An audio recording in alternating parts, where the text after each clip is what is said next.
உங்களுடைய role model யார் அப்படின்னு கேட்டிருந்தாங்க சிஸ்டர். எனக்கு ரோல் மாடல் எப்பயுமே நான் தான். எனக்கு நிகர் நான் தான். நான் எப்பயுமே அடுத்தவங்களோட ஒப்பிட்டு நான் இருக்கவே மாட்டேன். நான் அன்றைக்கி செய்கிற தவறுகள் தப்புகள், நான் அன்றைக்கி என்ன சரியாக செஞ்சுருக்கேன் அப்படிங்கிறத என்னையை வச்சு நானே எனக்கு ஒத்திகை பார்த்துக்கிருவேன். அதனால் பார்த்திங்கன்னா எப்பயுமே நான் அடுத்தவங்களோட என்னையை வச்சு நான் ஒப்பிட்டு பார்த்துக்கிறவே மாட்டேன். அடுத்தவங்களும் நம்மளும் ஒன்றா அப்படிங்கிற மாதிரியே எனக்கு தோணும். அதனால் பார்த்திங்கன்னா எனக்கு ரோல் மாடல் எப்பயுமே நான் தான் ரோல் மாடல்.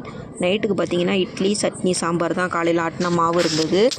இன்றைக்கி சட்னி சாம்பார் வச்சு நைட்டு இட்லி தான் ரெடி பண்ணியிருந்தோம். என்னுடைய ஃபேவரட் ஃபுட்டும் என்னென்னு பார்த்தீங்கன்னா இட்லி தான்.